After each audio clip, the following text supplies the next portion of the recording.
sobre las garantías de seguridad. Ahora somos conscientes de la gravedad de la situación y de la necesidad urgente, que es de interés de todos, de encontrar un camino para preservar la paz y la estabilidad en Europa. Creo profundamente que todavía hay tiempo. Decíamos que la situación en torno a Ucrania fue uno de los temas principales de la charla. El líder ruso agregó que Kiev intentó resolver el problema en Donbass por la vía militar en 2 ocasiones y se pregunta si cumplirán los acuerdos de Minsk o harán otro intento por la fuerza.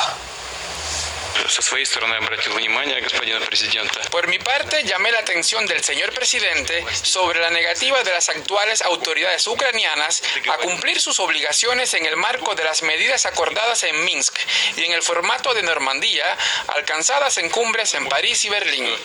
A mi juicio, para todos está claro que las actuales autoridades de Kiev están encaminadas a disolver los acuerdos de Minsk.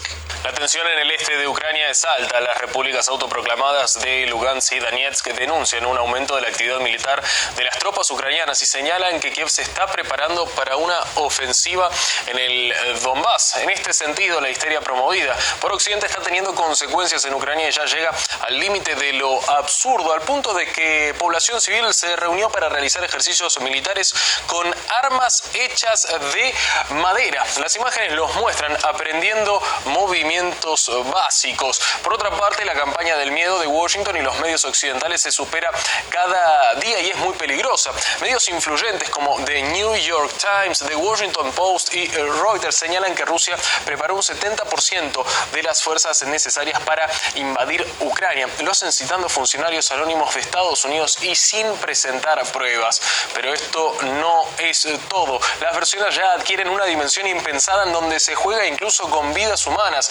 Llegaron a hablar hasta del número de posibles pérdidas en caso de un conflicto. Hasta 25.000 militares ucranianos, hasta 10.000 efectivos rusos y hasta incluso hablaron de 50.000 civiles. Moscú se cansó de desmentir estas versiones y señala que no tienen ningún tipo de fundamento. Y ante estas publicaciones reaccionó rápidamente el representante permanente adjunto de Rusia ante la ONU, Dmitry Polyansky, quien señaló que esta es otra obra maestra de la guerra de propaganda estadounidense.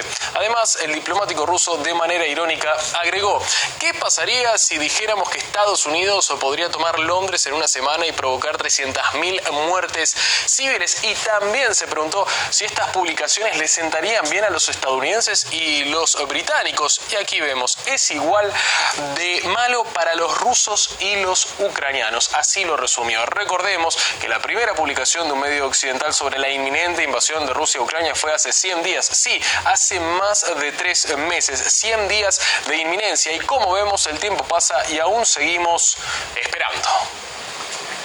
Sobre este tenso panorama hemos conversado con el analista político Máximo Quitral. Señala que Washington trata de impedir que Rusia tenga un papel protagónico a escala global. Evidentemente que dan señales de este acercamiento político que están teniendo los principales líderes de Europa con el presidente de Estados Unidos. Y eso intuye que hay una intención profunda de fortalecer esos lazos y obviamente insistir en tratar de impedir que Rusia tenga un rol más importante a escala global.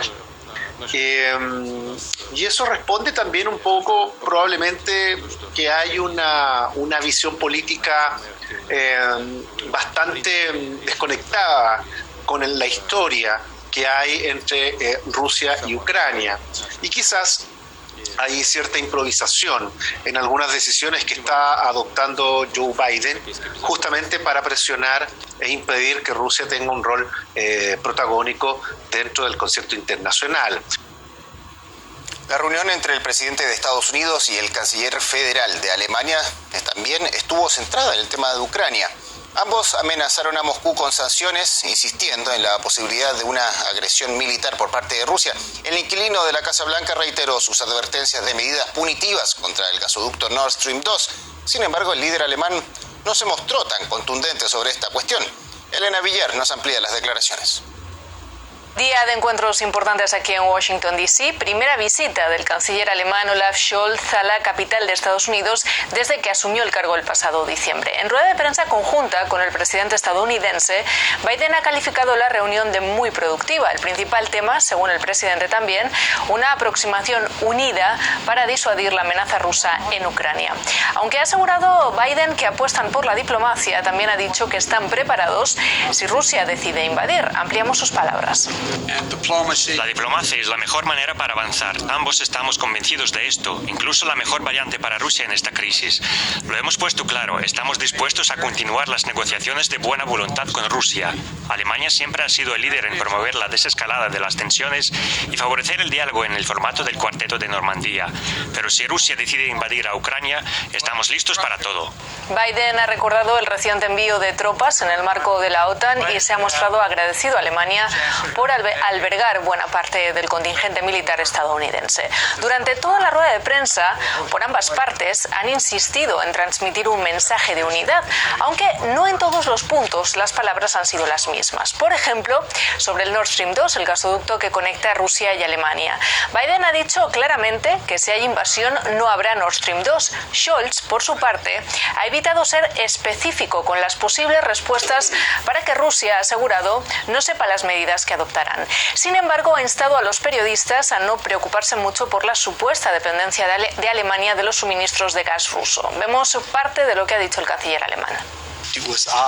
Es muy importante que todos los aliados, Estados Unidos y Alemania, la Alianza Transatlántica de Estados Unidos, Europa y la OTAN dicen lo mismo con unanimidad. Lo pusimos muy claro. Si hay una agresión militar de Rusia contra Ucrania, habrá consecuencias severas para Rusia, es decir, las sanciones que han acordado los aliados. Sobre la decisión alemana de no enviar armas a Kiev, Scholz previamente había asegurado que responde a preservar la política anterior de restricciones alemanas a la exportación de armas. El canciller alemán también ha puesto de manifiesto que el formato Normandía para la resolución del conflicto no ha sido utilizado correctamente y ha dicho que ha llegado la hora de hacerlo. También cabe destacar otro encuentro, el que se ha producido entre el secretario de Estado Antony Blinken, que se ha reunido con el alto representante de la Unión Europea para Asuntos Exteriores y Política de Seguridad, Josep Borrell. Aunque ha sido en el marco del Consejo Energético, ambos han hablado sobre Rusia. Ambos han coincidido en calificar a Ucrania de país aliado o socio y han puesto de relieve, por un lado, los 650 millones de asistencia de Washington a Kiev solo el año pasado y los 1.500 millones otorgados recientemente por Bruselas. Ambos también han manifestado estar preparados para implementar sanciones a Moscú en caso de agresión. Sobre cuál es la magnitud del momento que estamos viviendo, Borrell ha dicho lo siguiente. Compartimos una fuerte preocupación sobre el riesgo que se acumula en la frontera ruso-ucraniana. Ciertamente, desde mi punto de vista, vivimos el momento más peligroso para la seguridad en Europa desde el final de la Guerra Fría. No obstante, al mismo tiempo, creemos que aún existe espacio para la diplomacia. Hay margen para la conversación, para analizar las inquietudes de todos, incluidas las de Rusia, para evitar lo peor. Preguntado Blinken por las informaciones contradictorias dadas o esas faltas de prueba de la inteligencia estadounidense, el secretario de Estado ha rechazado creer que están creando alarmismo. Vamos a verlo. No es alarmismo. Se trata de simples hechos. Tenemos que tomar en cuenta los hechos y el contexto histórico. Lo tenemos que hacer para asegurarnos que estamos completamente preparados. Y como hemos dicho, el hecho es que hemos visto en los últimos meses la acumulación de tropas rusas en la frontera con Ucrania. Pese a todo esto, ambas partes, sobre todo el alto representante de la Unión Europea, han insistido en que todavía podría obtenerse una salida diplomática a la crisis. En este sentido, se han puesto en valor los acuerdos de Minsk, también en esa reunión, y las conversaciones del formato de Normandía, aunque Blinken ha aprovechado para acusar solamente a Rusia de no haber hecho nada, dice, por implementar esos acuerdos. Mientras Washington mantiene la presión contra el Nord Stream 2, Europa vive una grave crisis energética. En medio de esta situación, la demanda del gas ruso se mantiene elevada, al tiempo que surgen voces contra la politización del proyecto. Nuestro compañero Mauricio Ampuero nos cuenta más. En medio de la crisis energética para la Unión Europea existen opciones de suministro al gas y se llama Nord Stream 2. Sin embargo, este ducto todavía no ha sido habilitado. ¿Por qué? Pues bien, una serie de tensiones políticas principalmente provenientes desde Estados Unidos. Así lo reconocen las propias autoridades de ese país, puntualmente el consejero de Seguridad Nacional del presidente de Estados Unidos, Jake Sullivan, quien dice que el Nord Stream 2 será utilizado como una herramienta de presión en contra de Rusia en caso que se agrave las tensiones en torno a Ucrania. ¿Y qué dicen desde Ucrania?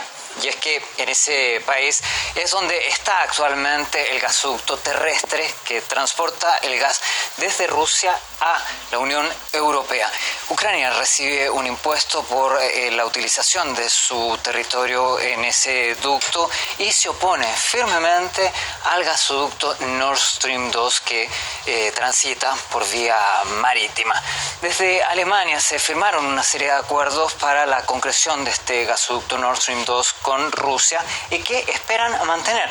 De hecho, numerosas autoridades han sostenido que esperan que Estados Unidos no interfiera en el proyecto Nord Stream 2, algo que en efecto sí que está ocurriendo y así se han realizado una serie de reuniones, la más reciente, la de esta jornada con representantes de la Unión Europea en Washington, donde han llegado al compromiso de cooperar en hallar el suministro para el gas, para la Unión Europea, distintos proveedores, distintos actores. Pero ¿qué ocurre puntualmente respecto a este suministro? Pues bien, se interfieren una serie de otros factores, también el estratégico, representado a través de la OTAN, quien explicita la importancia del suministro de la energía para el continente europeo. Por eso es que ven otras opciones como el gasoducto de España a Alemania. Recordar que ya se trabajó con otro gasoducto, un proyecto que en definitiva fue enterrado hace 3 años atrás por no tener su viabilidad, por una serie de protestas de los ecologistas, que se trataba del MidCat,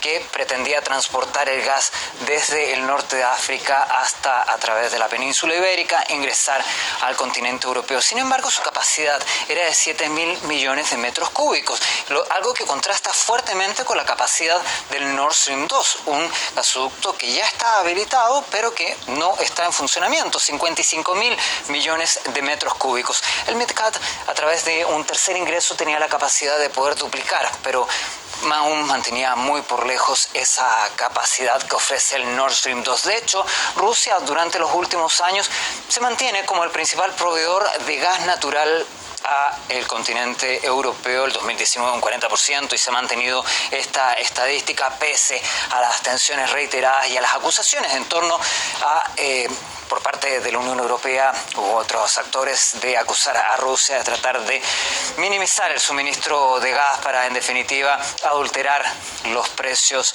en el suministro. Todo queda pendiente entonces de alivianar estas tensiones y, en definitiva, poder implementar el gasoducto Nord Stream 2.